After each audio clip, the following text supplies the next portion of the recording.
You're listening to Customer Growth Sessions, presented by Intergrowth, where we talk through strategies to help up-and-coming e-commerce businesses bring in more customers.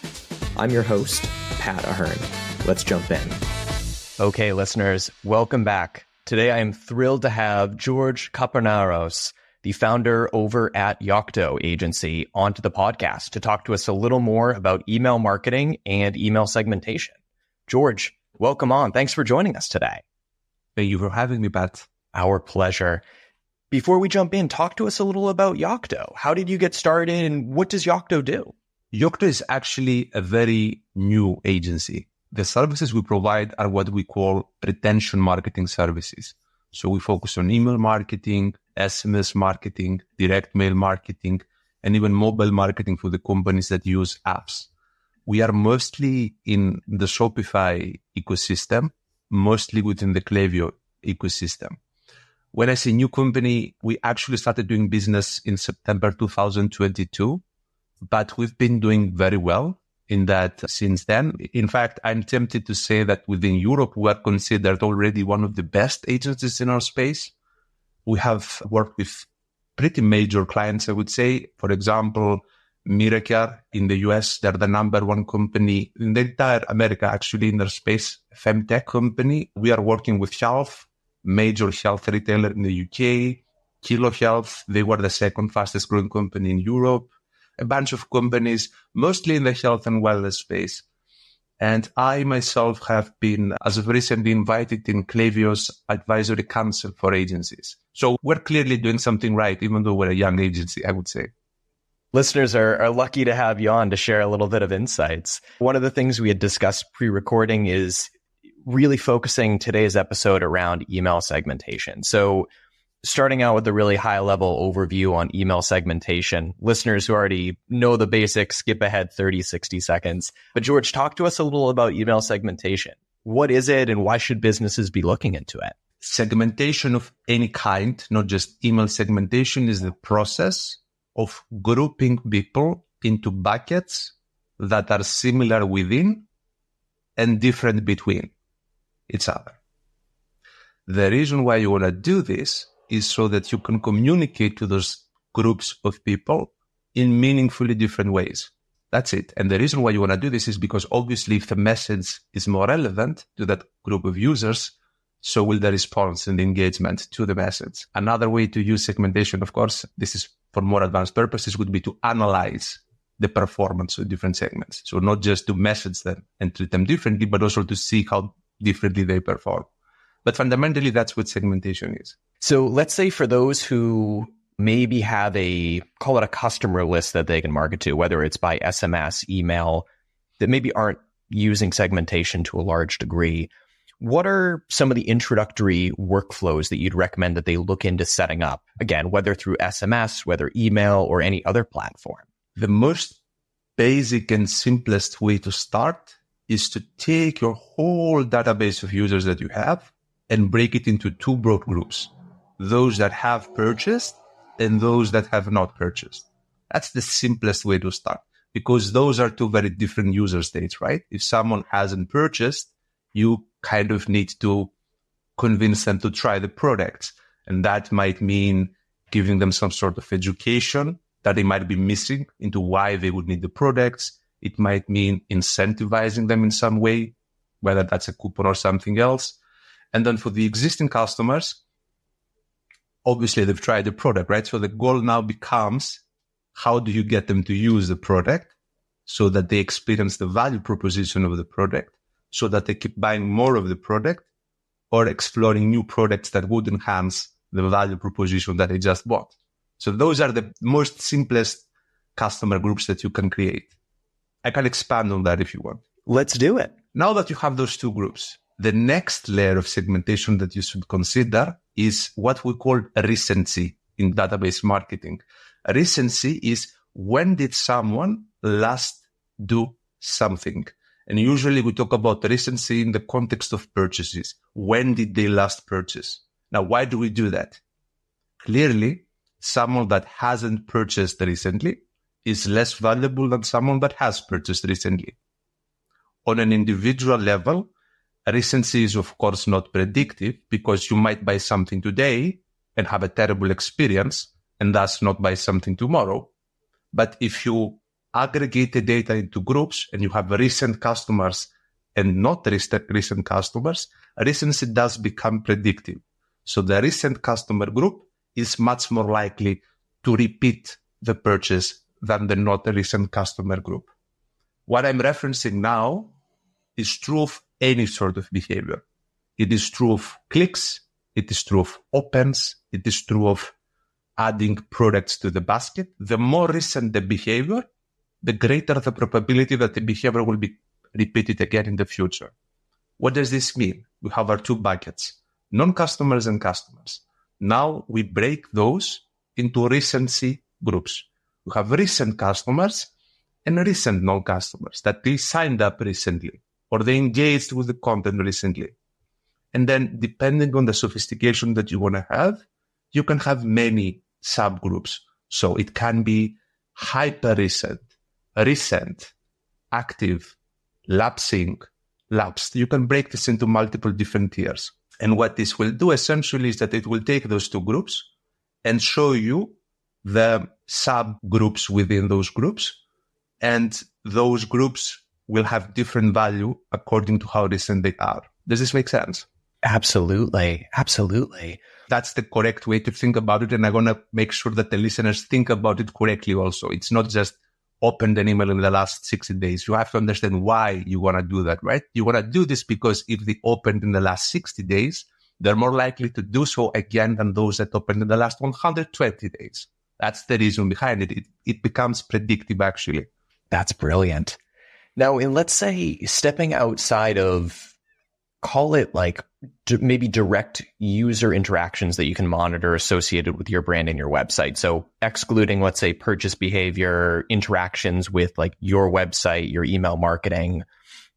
Do you find that there are certain, I'll use like the broad term of like demographic buckets that tend to be more effective than others in terms of segmenting your customers, whether it be like on an income level, whether it be specific regions of like a country or specific individual nations, maybe, that oftentimes are better to group users by? I think there's merit in doing that, for sure. Especially, I think gender is important. I think age is important. And I think, as you said, location is important. But I would not start there. I think to do that, you probably need to first master the behavioral sort of segmentation, right? Because that's what's most likely to, again, predict behavior. Once you have that, then you can, of course, layer the demographics on top. But I would go a step further than that. And I would suggest to listeners to not just see the demographics, but also to actively solicit and collect zero-party data from users. The difference between first-party data, which is what people do, basically, right? Like the data you collect through the actions of the users, and zero-party data is that zero-party data is data that users give you by themselves, willingly.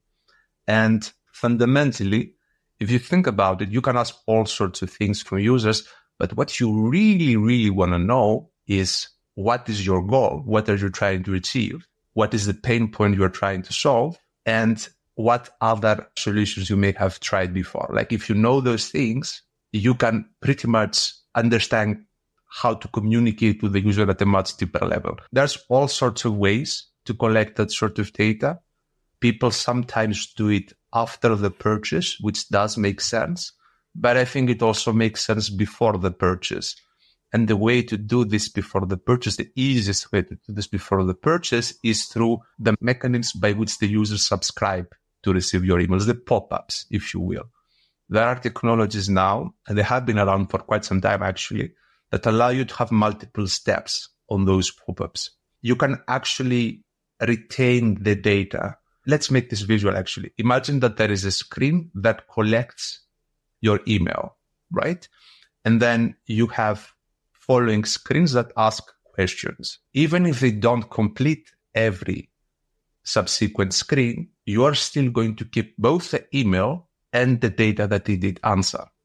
So every question that you ask, every data that you collect is a benefit, right? You are not losing something if they don't complete the entire thing. So I think that's pretty important also. So just to complete my thoughts and start from the top, I would start non-customers and customers. That's the simplest way to start. Then layer recency on top of that.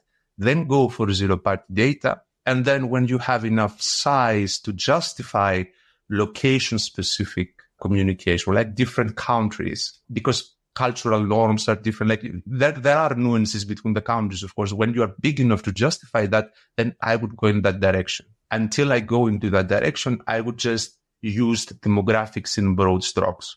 So I would say, for example, is our audience predominantly male or female? Does it skew older or young? I would just use the demographics in a general way to inform what we do rather than actually try to segment based on that. Fascinating. Is there maybe a benchmark or a couple benchmarks for brands that are thinking, hey, maybe we should start getting into some of this other demographic data and using that as a segmentation tool? Are there certain maybe indicators that the business could look at that would be really straightforward for you to look at and say, hey, you're way too early stage to be doing that. Focus on these known customers, unknown customers versus, hey, you're definitely big enough. You should be investing the resources into it. Look at some of these secondary demographics and really start segmenting to these different groups. I will answer this, but before I do answer this, I want to give some background context because segmentation really is useless unless you do something specific with it, right? So you can take a population of users and break it down into 1,000 segments. But if you treat everybody the same, there's no sense in doing that. It's just the same. It only starts making sense if you do something different for those segments. Now, what does this mean in the real world? It means that if you start segmenting and if you start having a very tailored approach, you are automatically increasing the resource cost of your marketing program because suddenly you need different variations of design, different variations of copy, different strategy, different all sorts of things, right? So the cost goes up, actually, doesn't go down. And I'm tempted to say that for companies doing less than 10 million in annual revenue, it's best to keep things simple, fairly simple, because the added benefit would not necessarily justify the additional cost. Now, of course, there are ways to be efficient. An agency like mine is by definition efficient. That's how we make money. And there's obviously in-house brands that are efficient, perhaps utilizing some sort of technology like AI to accelerate the production of that content, like that sort of thing can work. But in broad strokes, I would say do not overcomplicate while you're still small. That would be my advice. And I can definitely resonate with that. I think it was maybe 3-4 years ago, we just decided to start investing more resources into our email marketing. And initially we set it up with this grand vision of, we're going to have these 20 different demographics that we break down and we're going to have different email workflows for all of them. Eventually, 2 years into it, we said, we're not building out any custom information for like any of these different demographics. Let's simplify it. We can stick with the one monthly newsletter and a couple different automations, send it out to a couple individuals. But I could definitely relate to the initial excitement and expense that goes into building out all those different groupings, trying to market to these audiences maybe that only have 50 subscribers and realizing that there's no ROI behind it if it's this small. And it's funny because actually today, one of our technology partners, Lane, they texted me and asked me, why do you think that smaller companies try to overcomplicate sometimes things? I was just discussing this basically.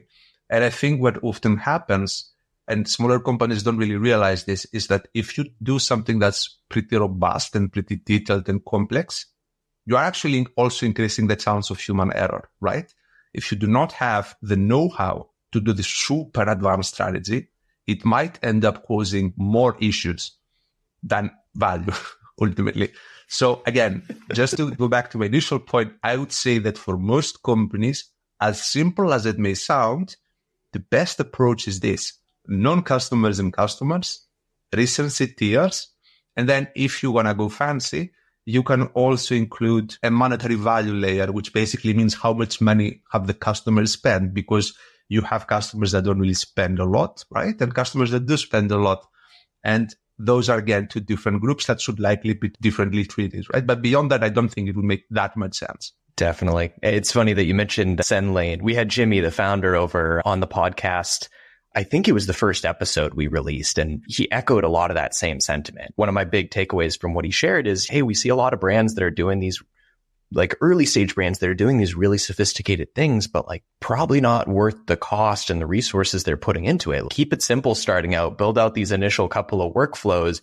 You're going to see great return on it, and then consider scaling up over time. So listeners, give that a listen if you're interested in hearing a little more about SendLane and how you can work with that tool and some of Jimmy's insights as well.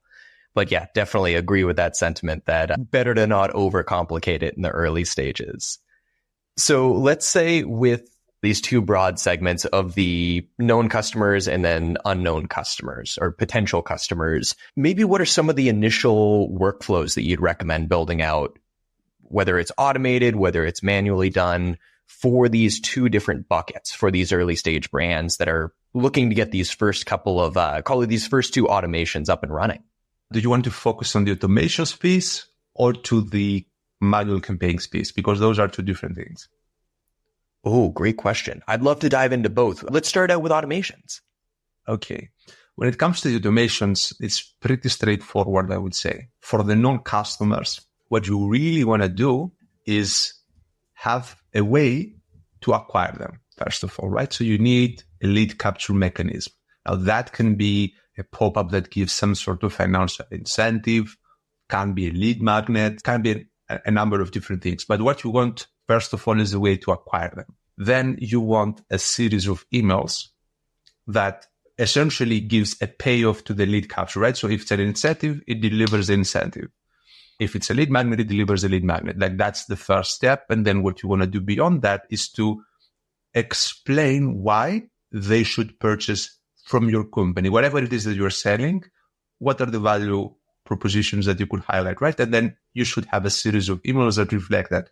And depending on the content that's available for the brand, that might be a longer automation because maybe they have a lot of things to talk about, or it can be a shorter automation that pretty much delivers the incentive and then tries to close the sale. It depends. But fundamentally, that's what you want to do. Acquire, give what they signed up for, and then try to sell the solution that you're offering. That's fundamentally what it is. For customers, it's slightly different and it's slightly more complicated. I'm referencing an e-commerce context now.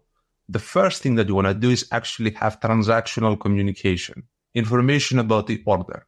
This can be simple order confirmations, but it can be more complex. It can be messaging that the order is now on its way to your home, right? So it can be more robust. That's the first thing you should be doing. People don't want to be purchasing something and then being left in the blind. So the first thing you want to do is communicate clearly where is the product, where will you get it, and so on. That's number one. Number two is to acknowledge their purchase, right? And reaffirm the purchase, that they did make a great choice. You can use like some testimonials, build like some hype, etc. And the whole point of this is to kind of build excitement really for what they purchased, so that by the time they do get it, they actually feel excited. While they're still in the process of receiving it, you could educate them on how they can use the product, why they should use the product, and when they could use the product. Now, depending on the type of product, that might make or might not make sense, right? Like if it's clothes, there's not that much education that needs to happen, but perhaps it can be education about how to maintain the product, how to wash it, how to do things that will prolong its lifespan, right? So there's always things that you can do. And then once you have that, you should have some sort of feedback mechanism. Basically understand, did they have a good experience? Did they have a bad experience? And then use that to improve what you're doing as a company. So imagine something like an NPS survey, right? Where you ask, how likely are you to recommend us? Like that type of thing. And then you can have different follow-ups according to how they feel. So if they've had a bad experience, you can send a ticket to your customer support. If they've had a good experience, you can ask, what did you like the most? And then they will say, I like this the most. And then you take this and you put it on your messaging. And if you want to, you can do this in more elaborate ways. So you could be asking this the moment they purchase, in which case they wouldn't really have a lot of context about the product. So they would really be evaluating the marketing of the company, really, right? And then you could ask again after they've received the product, in which case they would be evaluating the product experience.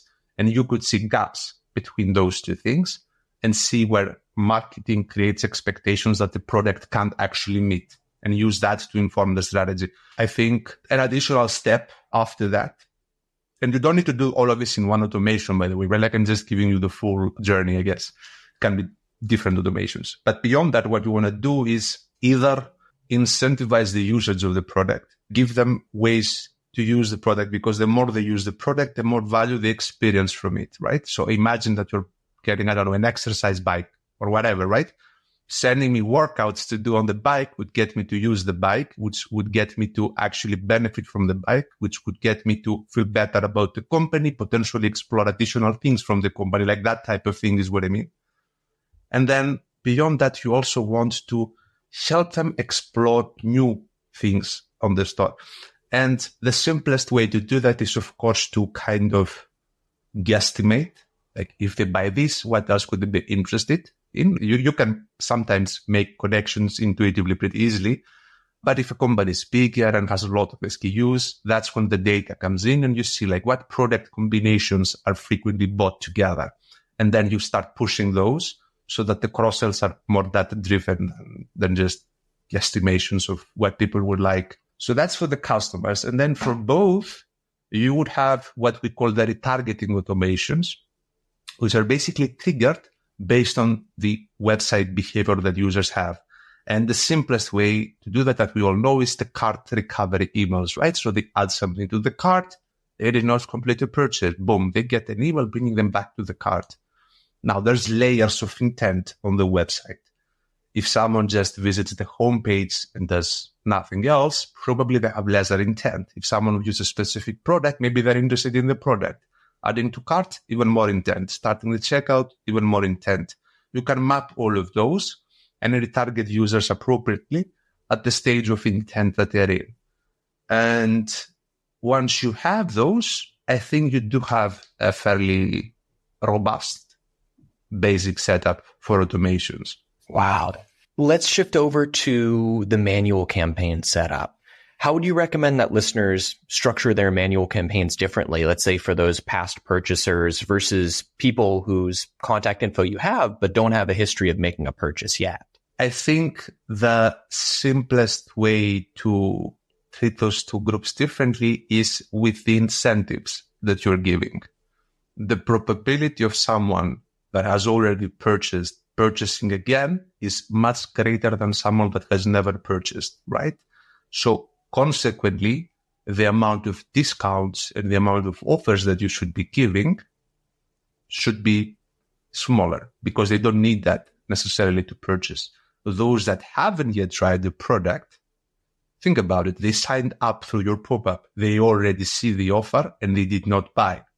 So it's much more likely that they're just not going to buy without a bigger incentive, which means that if you're going to incentivize people with juicy discounts, it should likely be those because they are not going to buy unless you do. So that's a simple way. And I think another consideration here, which takes me back to the recency factor that I was saying, when did they last do something? When did they last engage? When did they last purchase? I would also advise when it comes to the non-customers to tailor the frequency of emails based on when did they last engage. If they haven't engaged in a long time, probably you shouldn't be sending them way too many messages, right? Because they're probably not that interested. And when you do message them a lot, you're simultaneously sending, potentially, not always, negative deliverability signals because they're likely not engaging with the content. So I think that's also a consideration. Basically, those that do engage should be messaged more than those that don't engage.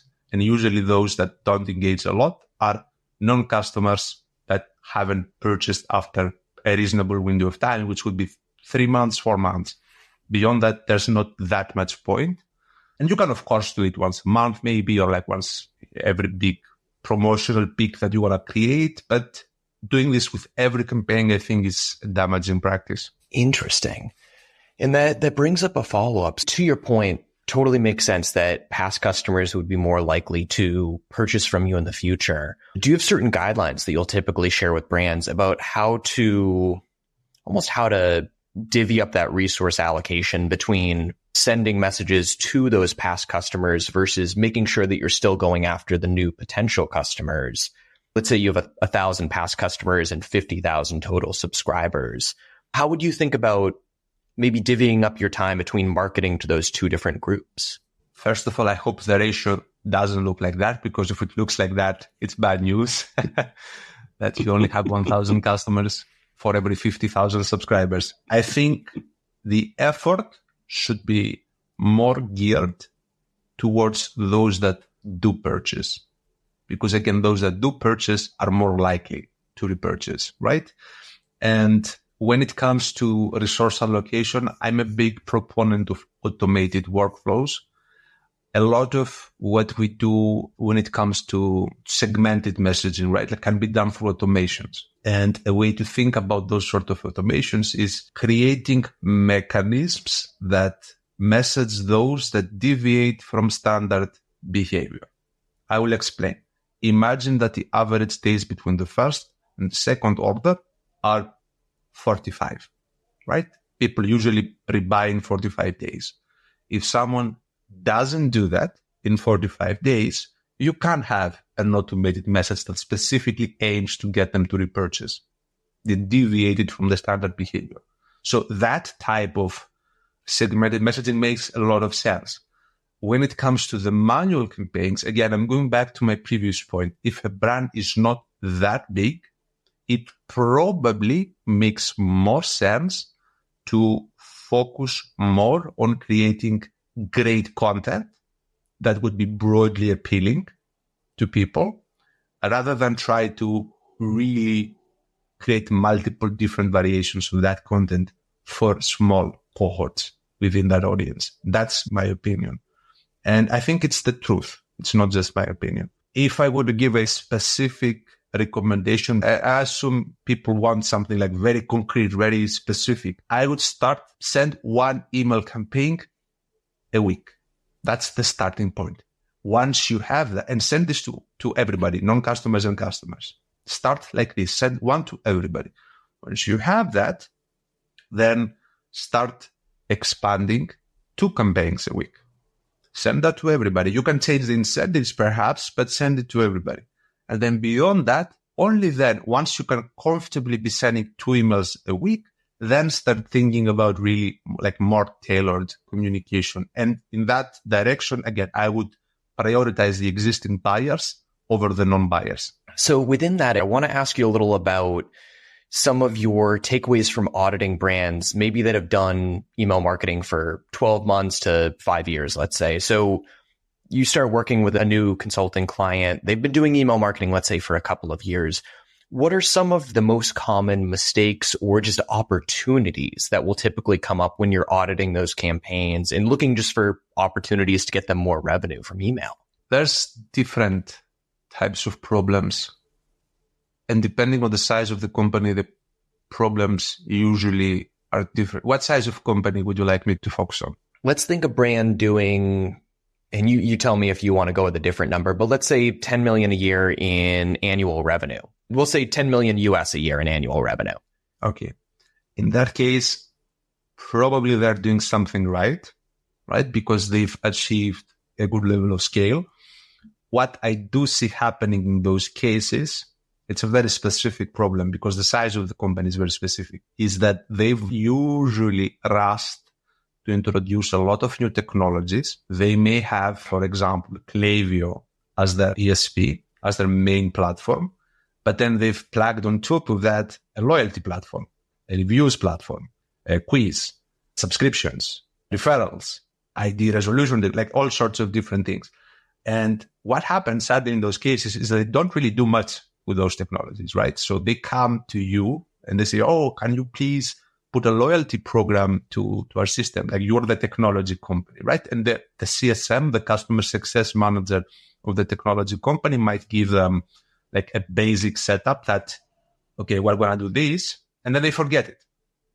And what tends to happen is that they have a lot of bloat because all of those different technology companies work in an isolated way. They don't really see what did the other technology company did before. They just have their 3-4 steps that they do every time when they're born new car, and they do that.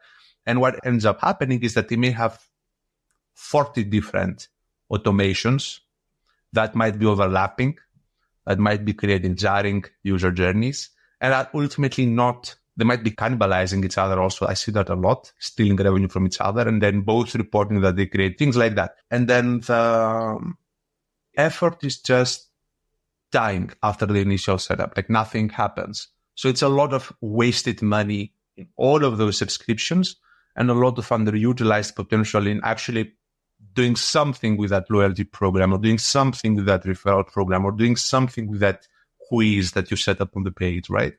So that's the number one thing. And I would say the number two thing is at this size is that the founders and the management of the company at this stage usually doesn't put that many resources into the channel. Usually there is a person that does email marketing, but they are not necessarily a professional at what they do. Maybe they arrived at this role through accident while the brand was growing. Like maybe they were doing also a little bit of social media, a little bit of something else. And now they're also doing email marketing. And usually this means that the workflows that they have and the way they're doing things have little errors here and there. And a tip that I can give, which is a funny tip, but people don't actually do that, is to buy your own products. Buy your own products and see what the recipients actually get. You will often see that there's things that should not be happening that are happening at the same time.